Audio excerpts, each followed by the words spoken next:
rain. My name is Jude Omamigbe. On the news this afternoon, former President Buhari, others react to tribunal judgment affirming declaration of Bola Tinubu as president. Governor Fubara begins flag off of projects to mark 100 days in office. Stakeholders continue to react to Governor Fubara's 100-day state broadcast. River State government vows to resist annexation of any part of the state. NLC hails compliance to warning strike as banks to reopen. And on the foreign scene, Gabon's military leaders free deposed President Ali Bongo from house arrest. Details now. Former President Muhammadu Buhari says the Presidential Election Petition Tribunal has written history. Buhari said this in reaction to the judgment of the Election Petition Tribunal affirming the declaration of Bola Tinubu as president. In a statement signed by his spokesman Garba Shehu, former President Buhari said that the ruling was a win for the people and democracy. Meanwhile, the PDP and its presidential candidate in the February 25, 2023 presidential election, Atiku Abubakar, will today address a world press conference. This comes after his lead counsel Chris Uche told journalists after the tribunal proceedings yesterday that they will appeal the judgment at the Supreme Court. Also, the legal advisor to the Labour Party, Kehinde Edun, vowed to challenge the judgment at the Supreme Court. But a constitutional lawyer, Richard Wokocha, believes that the tribunal's judgment aligns with legal principles. Professor Wokocha of the Department of Public Law at River State University tells correspondent Emeka Otuka that it is contrary to democratic values to use territorial victories as the sole reason for determining election winners.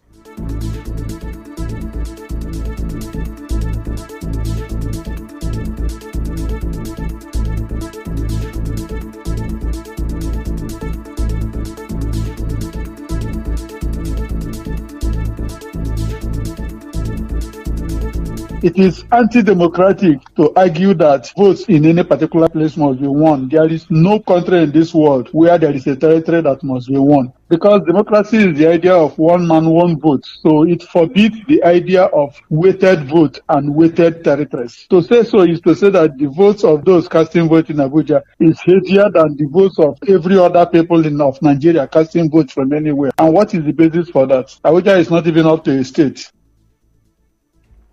On the issue of INEC's failure to electronically transmit results, Professor Wokocha said nullifying an election for a mere breach of regulation when it substantially complies with the law would be a legal mistake. Once the proceeding has met the requirement of the law, arguing that it did not meet a promise or it did not meet a regulation made by an agency, will not cancel the fact that it met the requirement of the law. The courts have been consistent that a breach of a regulation, which is a secondary law, that does not amount to a breach of the primary law, will not nullify an election. Regarding election irregularities, he said that the court relies on concrete evidence rather than speculation. He said irregularities should be proven with specific details, including their extent, location, and persons involved. The principle of law is that he who asserts must prove. If you say there was irregularity, you should be able to say there was irregularity of this nature at this place. So just say there was irregularity without saying where that irregularity occurred makes that assertion unverifiable. If you don't state what the vote was before it was reduced to what is now on record, then it's guesswork. You're asking the court to speculate. Courts of law don't speculate. You must be specific and state what you're saying. Also, yesterday's judgment elicited celebrations from some Nigerians, including President Bola Tinubu, who watched the proceedings in India.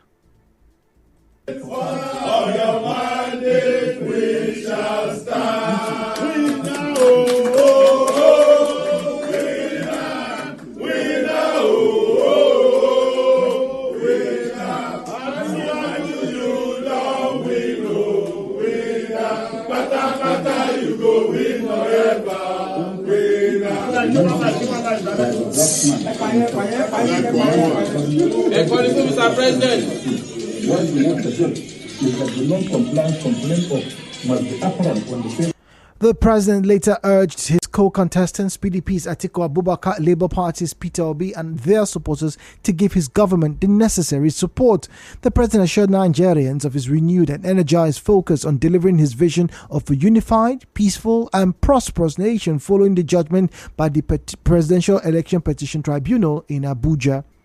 The Vice President Kashim Shettima, who was in court as the verdict was read, spoke to newsmen. He started with a joke meant for the PDP presidential candidate Atiku Abubakar. We are not going to retire him to Dubai or Morocco. I will retire him to Pombina. I will buy him goats, broilers, and layers so that he can spend his days rearing goats and broilers. But it's an elder statesman that I all this on a joking side. On a more serious note, it's an elder statesman. The nation needs him. Experience is not something that you can buy in the marketplace. We'll tap into his wealth of experience and exposure to catapult the nation to a higher pedestal. Politics is over. Governance is now in full steam. Yesterday, the Presidential Election Petitions Court delivered a 12-hour marathon judgment throwing out the petitions of the APM, PDP, and its flag bearer Atiku Abubakar, as well as the petitions of the Labour Party and its presidential candidate Peter Obi. The tribunal affirmed the victory of APC's Bola Tinubu. Justice Mani read the verdict. Having considered and decided that the three petitions number CA from PEPC 03-2023, CAPEPC 04-2023, and CAPEPC 05-23 are all devoid of merit, the petitions are hereby dismissed. Accordingly, I affirm the declaration and return of Bola Ahmed Tinubu by the Independent National Electoral Commission Annex as the duly elected president of the Federal Republic of Nigeria. The parties in the three petitions are to bear their respective costs. Moving on, Rivers State Governor Siminalayi Fubara is about now flagging off the Elenawo internal roads in Obiakpo local government area of the state as part of activities to mark his first 100 days in office. The governor had outlined several projects for flag off and commissioning to mark his first 100 days. The governor will tomorrow also flag off the dental and maxillofacial, ENT, and ophthalmology centers. Earlier, the secretary to the state government, Tammy Danagogo, said out of the 25 projects, 6 were to be flagged off for construction, while 19 others would be commissioned and handed over for use. Danagogo said the activities will span a period of 1 month. An environmentalist, Cyprian Tom, says the River State government must go beyond setting up IDP camps and provision of food for victims of flood disasters in the state. This comes as the River State governor in yesterday's state broadcast assured his government's preparedness to help victims of flood disaster in the event of any outbreak. Engineer Tom spoke to our correspondent Yekachi Wosu and said that if something meaningful must be achieved, the River State government must consider dredging the Orashi River and other major canals in the state to allow for free passage of water during the rainy season. It's not just setting up camps, bringing foods and other palliatives. The problem is that the waterway is enough to accommodate the flood that it can run through the natural route and go back into the river. And the canal open to accommodate large volume of water. Special invitation, His Excellency Sir Siminalayi Fubara, GSSRS.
Broadcast APC's Darlington Waju says it is unjustifiable for the state government to be calling on the public, individuals and NGOs to donate materials to support the state's flooding management committee when it is yet to give account of money donated to the state during the COVID-19 pandemic.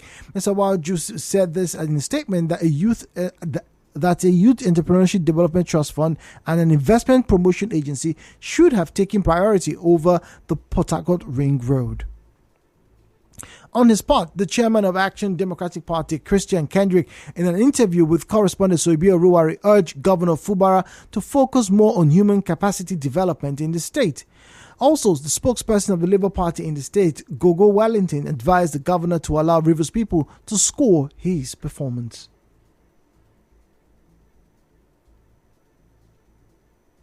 Highlighting some things that are not very visible when he talked about the issue of renovation and standardization of health facilities across LGs. I would say all these developments are not very visible, so I don't know where those projects were done. So it's just them singing the usual Hail Mary, but at the end of the day, little or no impact on the populace. They're laying emphasis on the overpriced ring road project. So for me, it's just the usual. River State government singing praises of herself and expecting us to do the same.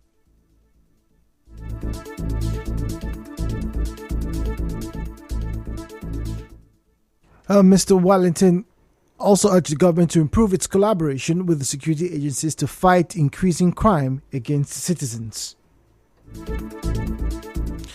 River State government has assured the people of the state that none of its land, resources and assets will be annexed by any other state. The Surveyor General of the state, Noah Elunwo, gave the assurance during a fact-finding mission to Umeru Affair in Omuma local government area of the state. Mr. Elunwo, who was represented by the State Deputy Director, Professor State Deputy Governor, Professor Ngozi Odu, assured the people of the state government's commitment to the protection of their lives and property. He also commended the community for their peaceful disposition over the years while assuring them of a peaceful solution of the issues.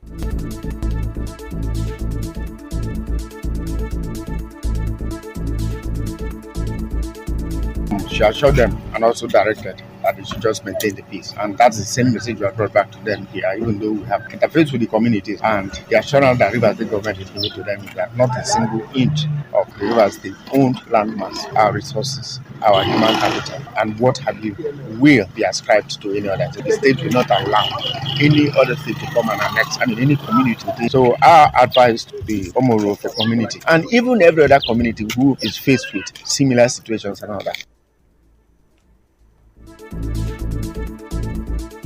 In his remarks, the chairman of Omuma local government area, Christian Wayawu, commended the state government for the swift response in addressing the complaint brought by the community. He has urged the people of the community to go about their lawful activities without intimidation.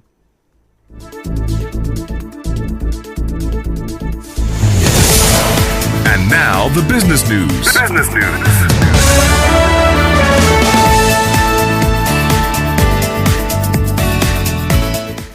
To business now. Banks and other financial institutions reopened this morning after the two-day warning strike of the Nigerian Labour Congress NLC ended yesterday. The strike started on Tuesday to protest the rising cost of living worsened by the removal of petrol subsidy.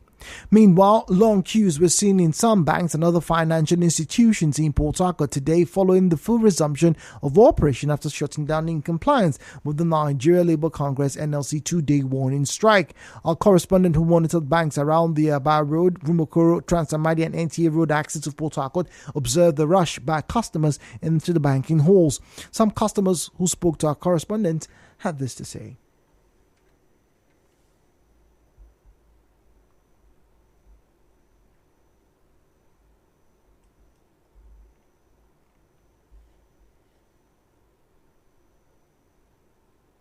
That fell in entertainment, Grammy Award-winning singer Burna Boy has been selected for NBA 2K24 soundtrack. The Grammy winner joins other American and international heavyweights like Lil Wayne, Santa C, Steve Lacy, and 2023 breakout sensation Ice Spice on the NBA 2K24 soundtrack. In sports, Saudi Arabia's Al Ittihad are ready to launch a £200 million bid for Liverpool's Egypt star Mohamed Salah. Mohamed Salah, who's 31, but fear time is running out before the close of the transfer deadline today. And finally, from the international scene, Gabon's military leaders say they have freed deposed President Ali Bongo from house arrest, where he had been since they seized power last week. This, they say, includes permission to travel abroad for medical checkups. He suffered a stroke in 2018 and his health was a major source of concern for many in the build-up to the 2023 presidential election. The announcement to free Mr. Bongo follows pressure from regional bloc and neighboring countries. And that was the news this afternoon. But before we depart, a quick recap. On the news this afternoon, you heard that former President Buhari, others have reacted to the judgment of a tribunal affirming the declaration of Bola Tinubu as president. Governor Fubara has begun the flag off of projects to mark 100 days in office. Stakeholders have continued to react to Governor Fubara's 100 days state broadcast. The River State government has vowed to resist the annexation of any part of the state. The NLC has hailed the compliance to its warning strike as banks reopen. And on the foreign scene, Gabon's military leaders have freed the deposed President Ali Bongo from house arrest. The news was edited by Onyekachi Uwosu. To reach the news team, send an SMS or WhatsApp to 0808-721-7215, 0808-721-7215. Mostly cloudy weather is expected in Port Harcourt this afternoon with temperatures of about 25 to 28 degrees centigrade. Please be advised. Peace is the path to the prosperity of a nation. Let peace reign. My name is Jude Omamigbe. Good afternoon. Thank you for listening.